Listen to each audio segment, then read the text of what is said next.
ole tuna chuan 3.1 exercise kan ro khoi zoi anga compound interest le simple interest vel khan ta chong growth and depreciation ponita tuna 3.1 exercise 3.1 question number 3 na kan enanga rupees 8,000 tuna hian 3.1 hian calculate the amount and compound interest tita amount le a le ci kha kan chu tangai tinan tu chuan cheng sangria for 2 years at 12.5% per annum compounded annually tita omjia chuan kum tinin 12%, 12.5% in a compound a rate kha a principal hi pung don tina ni chu kum ni chungin kan chokanga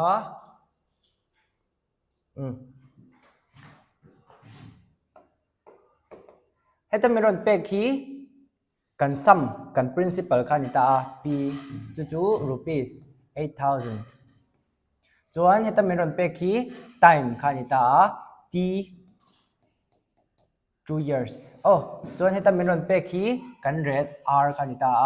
chu 12.5% nita 12.5% nita hi mixed fraction angin om ta chumi wangin proper fraction angin kan da angai tro chu proper fraction da tu kha chuan tlai le tlai multiply aron chok kha achung le na plus dun khan ta so 24 plus 1 25 by 2% kan rate chu 25 by 2% proper fraction ni ta tro so compounded annually ati awangin kum khatin en tura ni ta heta kan rate meron pe ki per annum and per annum kan ti chon kum tinin ti na ni mai ta ani chon engma kan rate thi thak dang lam tur om don lawa chu tiangin kum hi chung ati dona compounded annually ani awangin kum khata voi khat zero rule don ani chuan kan time kha kum hi chung kan rule don awangin kan n kha kan rule zat tu khan ta voi ni thawani don ani chu so amount kan chu dona kan amount formula chu amount is equal to p1 plus r by 100 to the power n hi chu kan mangjing to ta tiro dalu top to ang a is equal to 8,000 1 plus r aya 25 by 2 100 power 2 chuan hi value kan chokanga hi fraction in chong ang khani ta tro chumi wangin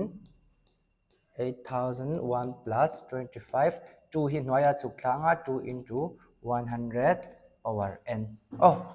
chuan hi kan chu chuan 8,000 1 plus hetlai mi hi 200 ani ta tro ang lo kalak chuan kat ri lo tai la kat ri lo chuan 200 LCM kala anga hnoi 1 om ta LCM chu 200 ani ta table chu kan zero vek to 225 by 200 power n aya 2 kan nei ta 2 changa dalu top khani to ang this one 8,000 voi ni multiply to ni wangin 225 by 200 225 by 200 matinge he ka kat ti ten lo na chan ka ti chuan 0 le 0 kat vel te ka du do na 2 chuan 8 le 220 hi kala kat thea 2 pokala 21 24 ta tro 2 10 ni ta 2 5 cho na chuang chu hei le hei tro chuan 225 into 225 divided by 5 he chu kat au sam tonga 2 1 2 4 pani la banga 2 5 umja chu 45 into 225 ani don dinani chu kan model thei tur anga yang chuan 45 into 225 into 45 dan chokanga 5 5 25 5 10 11 12 1 20 10 11 22 8 9 10 8 9 5 2 1 0 Okay, so kan amount tur chu 10125. Oh, poisa ni wangin rupee ma da tur. Oh, hey kan amount sangriat kan pu ka kum ni chungin kan rulangai ta kum tinin 25 by 2% in apung don. So kum ni nuwa chuan hemi zati kan rul ngai ti na. Ani chuan engzat nge kan interest. Engzat in nge kum ni chunga kan engzat in nge kan pu hi apun. CI kan compounded interest su kan formula chu M minus P nya dalu le top 10125 minus 8000. Chu kan minus anga 8000 5212. So kum ni chunga kan rula khan sangria te tirin kan puka chon tu na te hna lo pung ta a kum ni chung chuan kan sang ni za som ni pangai na pung don tin ani chu. Oh, next question chuan question number 9. Oh, at what rate of compounded interest will sing ni becomes sing ni sang li zan ni after 2 years. So kan zon tur chu rate kan zon tur chu rate kan zon angaya chuan min pek chu hi kan puk zat principal khai ni ta chuan kan puk kan he ka atira kan puk chuan a hnuwa kum ni nuwa heta hena lo pung ani chuan a phei hi kan amount kum ni hnuwa kan pek zong zat tin ani chu amount kan ti chuan so te kan zia the r chu question mark ania chuan atir bera kan puk kha principal ani chin ta tro samborot kan ti kha chu 20000 ni ta a chuan a hnuwa nakin hnuwa hei kan pe tro so kan amount chu 24200 chuan kan time chu 2 years ani ta a chuan compounded interest ni awangin kan kum ni kan rulanga awangin kan n po kha tu ni don tin ani chu so formula pa ngai kan nei chu a is equal to p 1 plus r by 100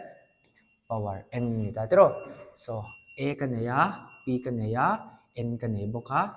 r hi ka zon tur kha ni chuan a ka da lut vek dong 24200 to 20000 1 plus r kan nei lo mel wangin r pa ngai ka zia ka nga power n chu 2 hi kan chok te ang hai chu algebra cho pa ngai vek ani to ta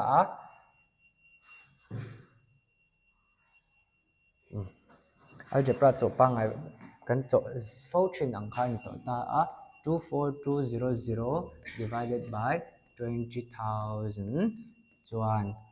hei kan ang lo te chuan 100 plus r by 100 power 2 ni don tin ani chu kan katanga so chuan kan la kat thei tro 2 into 1 to 1 100 so 121 divided by 100 is equal to 100 plus r by 100 power 2 square square hi equal to le lama phei cho square root a chang thin ji kan sia ni chuan hi le lama ka phei ti rang 4 root over 121 by 100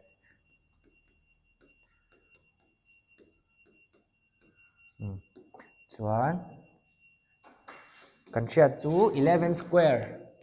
in 121 atluka 10 square in 100 atluk ani chuan ku ko ingte kan zia thei 121 aya 11 square ka ziak theya 100 aya 110 square ka ziak thei square hi chung le hnoya ka pe ve ve theya square le root an kat thei so ron chok tur chu 11 by 100 chuan 100 plus r by 100 lenga cross multiplication hangin heta chawanga 11 by 100 into 100 okay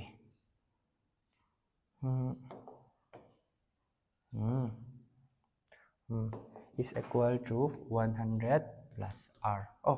kakatanga kulo choka 1 kakalo chuan 110 is equal to 100 plus r elam akada phenga 110 minus 100 is equal to r so kan minus dun chuan 10 so hei rate ani wangin 10%. Oh, kaka kan rate tur chu ni ta ni chu. So next question. Kan che thiam tur anga yang. Ni ta R kan zon do na bangi R question mark. Hei hi tir bera kan poisa pu ko nia samborot. Chon hei hi a nuwa kum ni nuwa kan ru zong zong zat ni ta chu amount. Chon hei hi kan kum zat ni ta so time. Kum ni chung kan ru wangin time kha chu ni chuan n po chu ron nia. So kan formula kan dalun vek china cross multiplication mangin kan tikwala. So R chu 10% ti lo chak. Oh. This one, next question. Jacob invested, 12, question number 12 na. Jacob invested 60,000 at an interest rate of 12% per annum, compounded half yearly. Oh, hey, half yearly ron nivet. Osh. Half yearly ron nivet thung to So one, what amount would he get? N ka, N shang ron don. Oh, tahian N shang nga, tahian N shang ang. Oh. So, ang tigay kan nila. Jacob invested, hiya invest. Oh, ani chuan hei kiki asam borot a principal tur chu ni chu. Chuan hei hi a rate. Oh. A rate hei hi kum tinin para enam kan tia kum tinin 12% na pedo na ti na. Ani chuan compounded half yearly ti hian ni omzia kan ti chuan half yearly kan ti chuan kum chan vet tinin na ba cover rule don ti na ni chu. Ani chuan I kum khata 12 months om ta chuan tu kum khata 12 months om ta kan ziak zo kang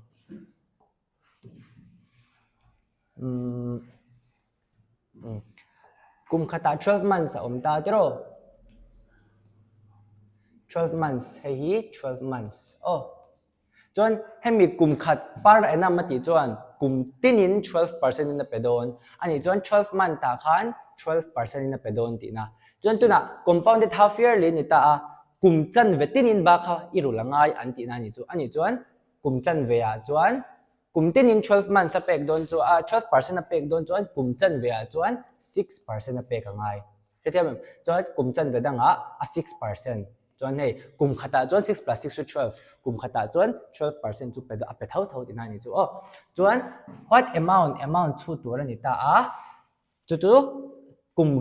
ruk nuwa le kum khat nuwa engza nia pe kang ti kha kan zo na oh solution so engeng te kan nei kan ziak ma sapotang atir bera poisa puk chu 60,000 ani ta chuan rate chu 12% per annum oh per annum kum tinin 12% na pedon malse compounded half yearly ani awangin a rate karon danglam to ang ani chuan half yearly kum chan vedana zela pek don wangin kum khata 12% 12 a pek don chuan kum chan ve chuan 6 a pek anga an chuan I rate to 6% half yearly half yearly oh kan se thiam tura kangai I compounded half yearly ron ni khan rate karon danglamang oh kan rate hi atlang puin par annum in kumtin nin min pechin ta kumtin dan apek tur ang khani ta par annum kan ti chong kum khat dan zela tinan ta pero ani chuan kan rate hi kum chan ve half yearly zel kan pe ka ngai don wa kan rate kha chan ve in akiam tur oh chuwangin ka formula zirvela te po r compounded half yearly ni chuan r kha r divided by 2 in kan ti chen kha so hi kan rate thar tur oh half yearly chuan so kan chok chanang amount kan chelawa question mark oh so sub number 1 chuan after 6 months tatita hei 6 month chuan hei po 6 month kum ruk nuwa engzat nge pe kang ti ni ta tro a chuan in wa chuan kum ruk nuwa hetahi kan pek tur chin oh tahi ani chuan kum ruk nuwa vo engzat nge ba pek don half yearly ni chuan edwang ula compounded half yearly chuan kum chan vetinin ron pero anti nan ta so kum ruk nuwa chuan voi khat chaw pe don tro ani chuan n tur chu 1 ti na oh so kan chokang a is equal to p kan formula pa ngai r by 100 power n ani ta tro so n a kan shat lo wangin a p chu 60,000 r chu alo dang lam to 12 ani to lo ki oh half yearly a chuan I half yearly a chuan kan rate le kan n hi oh adang lamang n hi sha thei dam te no jon I ba kan varul zat benka barul tura kan vakal zat anga khan ngai ro kumruk nuwa chuan benka voi khat baru turin na vakal don oh 6 by 100 over 1 oh chu kan han chok te le anga chok te le ang te chu cho te ta har to lo tro a chu 60,000 ian lo chuan cross ma lo LCM value lak chuan 106 plus 100 ron yang atro 0 pani ikat ve ve thaya so I a za tur chu 600 into 106 oh chumi za tur chu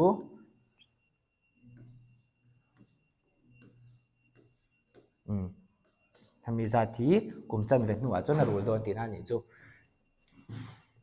chon a question in engem min zo kha what amount na ti wangin amount chau min zo ta compound interest CI ka vazon ve ngai ker do lo oh chuan next after 1 year ti ta so kum khat nu a exact ni apek don ti ni ve thung ta dro kum chan ve zela pek turan ya compounded year half yearly ti wangin a cho kum khat nu a chuan voi khat bank ka kal photanga kum chan ve a chuan kum khata hetlai han akal le ngai ani chuan apahni in kum khata chuan bank kha voi ni kal don ti na so I n tur chu aron yang bank ka akal zat kha oh sub number 2 a n chu te han pangai kan chok le vek to ang a p 1 plus r by 100 power n ani anga a shet lawa 60,000 1 plus 6 by 100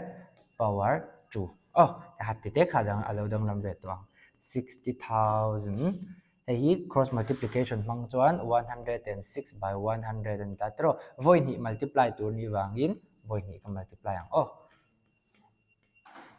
thiam tura ngai pani oh so kyang chut ve lang hi chu in bel tura ngai a 106 into 106 aron nyanga 366 601 63211 6 multiply le ngai tero thei vek tura ngai 36 3 18 19 20 21 1 12 13 14 1 6 7 6 okay so amount to rupees 67416 ran yang oh so hi kumruk nuwa tharuk nuwa apek tur zat cho nei kum khat nuwa apek tur zat oh tikhan hi chu kan shet thian tura nga ya oh then hey compounded half year level aron om tak hian cho dan kharon dang lam big chin oh I atlang puin formula ngi kan by heart chin ta a compounded half year li ron ni chuan kan rate hi kan divided by 2 china chuan kan time hi kan n hi kan into 2 china oh ngati nge kan ti chuan n hi kan into 2 na chan chu allow en wang ula half allow kum khata voi ni kan kalangai china dro chumi wang kan into 2 chuan kan rate hi par annum kum tinin chumi zat chu ni do ne ati chuan kum chan ve a chuan kum tinin divided by 2 kum tin chan ve zel kha r by 2 khan ni do na chumi wang chuan hemi hi kan mang chin ani kha oh chuan next question kala next question to question number 15 ania the difference between the compound interest and simple interest for 2 years at 10% per annum is rupees 50 find the sum matita kan nei chu CI le difference kan ti chu minus mai ta tro CI le SI minus kha 50 ni do ani ti min pe a tro hai hemi le hemi minus to 50 chuan time min pe a rate min pe bok oh kan rate chu 10% ani tro chuan kan time chu 2 years ani ta anh cho cần time to 2 years thì cho cùng nhị chung cần đôi là ngày đôi là vàng in bên cả vui nhị gần cả đôi so n is equal to 2. Oh, so compound interest formula kan share simple interest formula po kan na share tas 8 vela te kan kan zero china le tu chap tara nge po tir la ma kan zero kha compound interest formula chu amount minus principal kha ni ta tero chuan kan simple interest formula chu PTR by 100 ani ta ku kan chu tang oh and now amount kan nei lo wa amount zon angai lo ta kan zon tu chu sum ani ta sum chu p khan ta tero hey p le hey p kan zon angai a hi kan nei lo p hi kan question mark ani ta tero chuan time kan nei a rate kan nei boka amount ne ro kan nei lo chuan kan nei lo mai ba ka kan zon a tul lo amount ka chan chu sum chau min zota so amount I hen amount formula ka ziak lenga amount formula chu p 1 plus r by 100 to the power n anita amount big te aya oh hey amount big te aya oh chuan adang zong chu ngai vekin p minus ptr by 100 is equal to 50 oh yang khuan ku p vekaron nita hei kan nei lo hei hi kan nei lo ka zon tur kha chuan r kan nei a n po kan nei a t po kan nei a r po kan nei oh kan da lut vek to ang p heta hen en wang la term pathum om ta a mi term a hen enge common vec p en a p om vec tro so p component akala chuak de anga chon heta changa p kalak chho to chon 1 plus r a ya 10 ani ta a 10 by 100 chu power voi ni oh power 2 oh minus heta changin p kalak chho to chon p into 1 chu p ni ta 1 ala bang don 1 oh ta kalak chho to chuan p bo to nga tr by 100 ti aya 2 r aya 100 10 by 100 chuan em ma lak chho turam to lawa close bracket 50 shethiam ang tro shethiam to ang chuan khang ho kha kan chok to mai don ani so p open bracket pumpui i chu chuan 0 katanga elo mangin LCM ila anga LCM chu 10 ania tero chuan heta 1 ama 1 chu 10 ta plus 1 angzia chu 11 by 10 tina oh chuan holding square ni wangin voi ni by 10 oh minus 1 minus ai po kat liang 10 0 ka kat ta tero 2 1 2 5 tero so 1 by 5 oh 50 chutang multiply chuan 11 into 11 chu 121 ania 100 anita minus hi i chut dun chuan hey yan wang lak ai lo mang thawin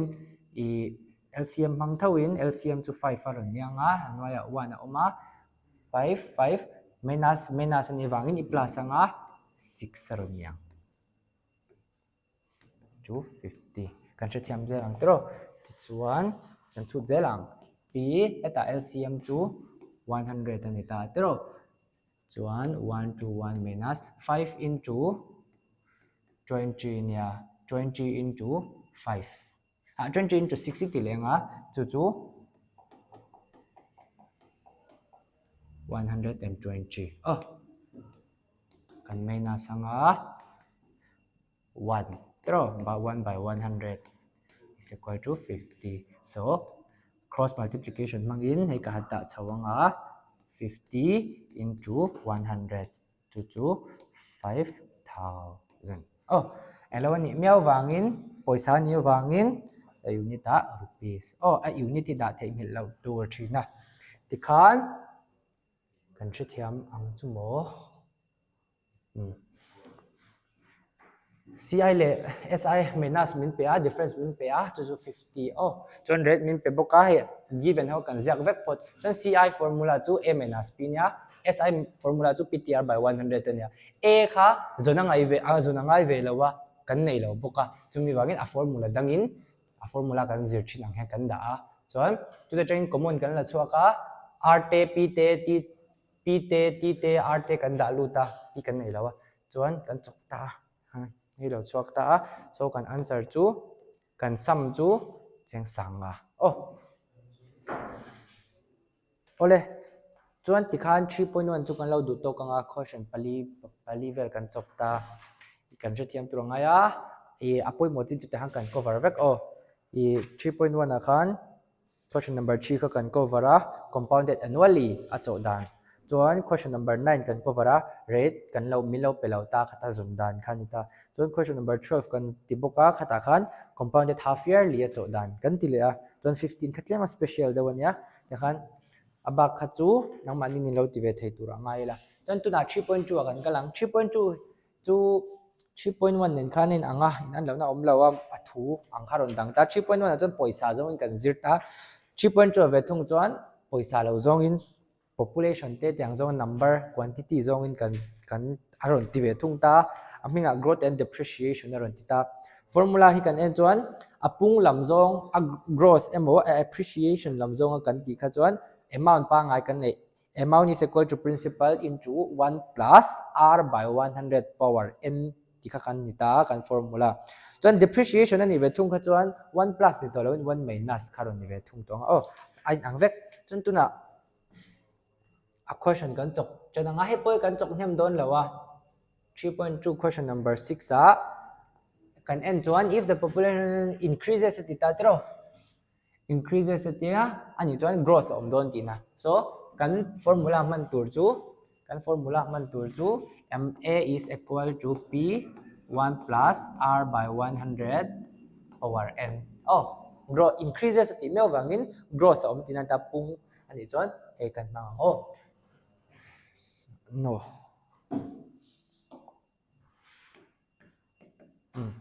so kan thil nei ho kan input ang the population of a town is 67,000 atia population an khwa khan mi singruk sang sari an om phot chuan 5% le 6% in kumni nuwa an pung ati a chuan atir berin an pun mai atir berin 67,000 an om a chuan khamika poisa chwa omma saber ka principal ani ang chia khan quantity omma saber kha ta principal aron ni ve oh 67,000 oh chuan 5% in an punga chuan 4% in an pung boka per annum oh chuan chu kumni nuwa chuan find the population after 2 years ani don chuan 5% in an pung phot chumi nuwa 4% in an pung le kha kumni chungin oh respectively tita chumi wangin akum khatna 5% an pung phota chuan akum dot le a 4% in an pung le tinani chu so find the population after 2 years ani chuan antina na 2023 a 5% in lo pung ta se 2022 a 24 a 4% in lo pung le ta se chuan hetlai mi hi chu an pun ma omje chu 2022 chin hnulam zonga 6 an population pa ngai tinani chu oh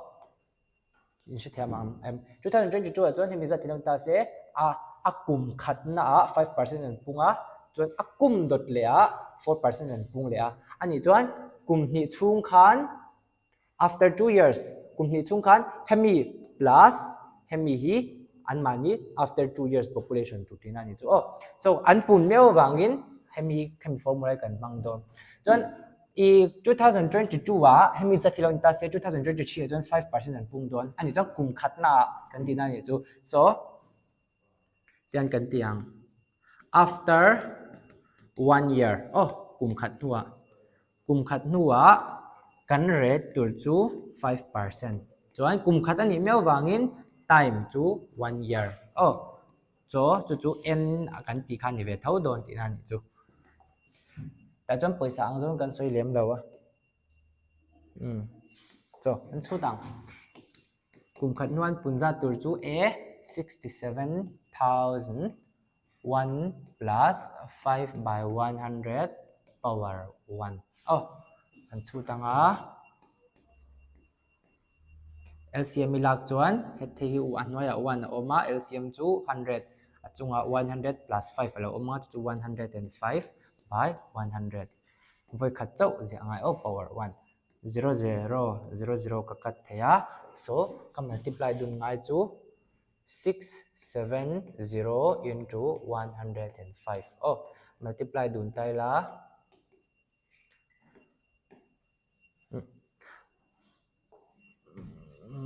multiply dun ni la 105 into 670 oh so 6 7 35 nianga 5 3 7 36 5 3 so kum khat nuwa chuan 5% a an pun chuan 70350 an ron ni to don ti na ni chu chuan akum dot lea 2024 a 4% an pung so and after 1 year again kan ti liang kum khat dang le kha liam le ta a after another 1 year oh chuta chuan kan rate chu 4% alo ni to thung ta a time po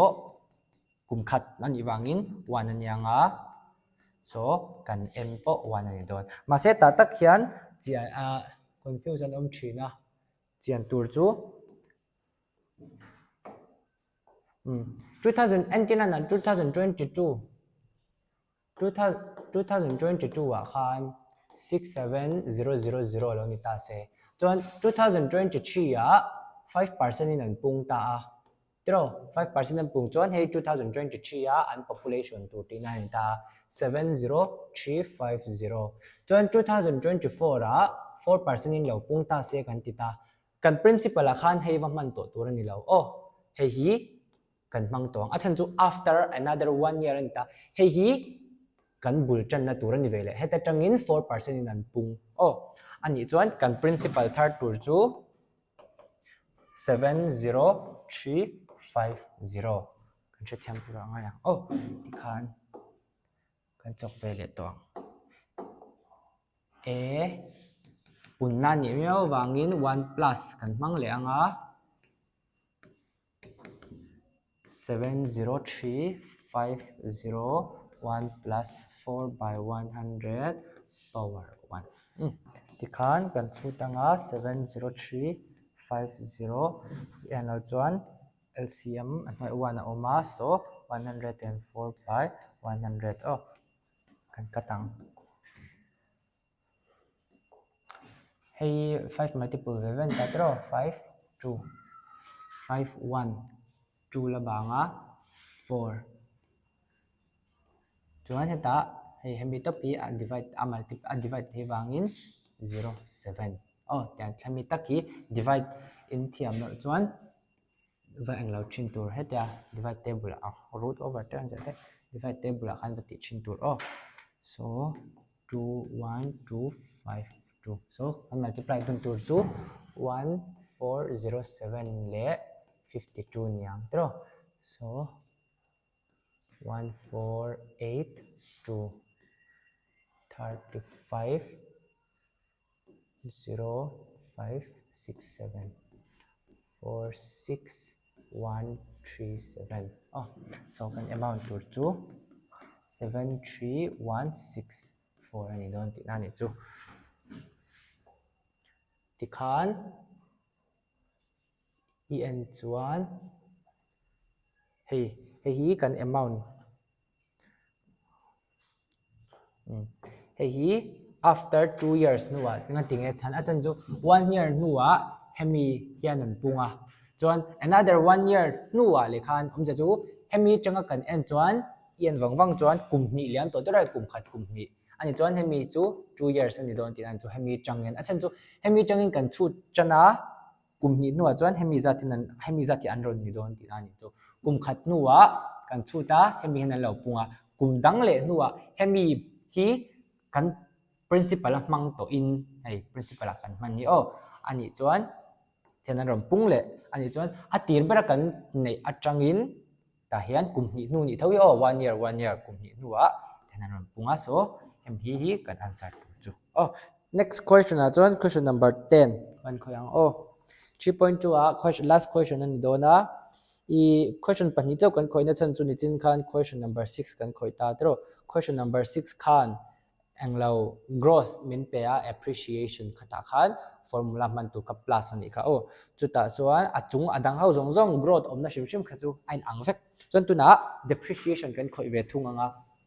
depreciation na choi kan formula man chin chu a is equal to p 1 minus r by 100 power n oh hai minus thing lo tur depreciation na chon hai kan manga so adang depreciation dang om shim shim a value a kam zonga kal shim shim ang chi a kha chon tiang vek ka chot tur hi ni don oh chu bang jong mun don kan lo ngai thlen don nia solution lem kan nei kan input ang a washing machine was purchased 3 years ago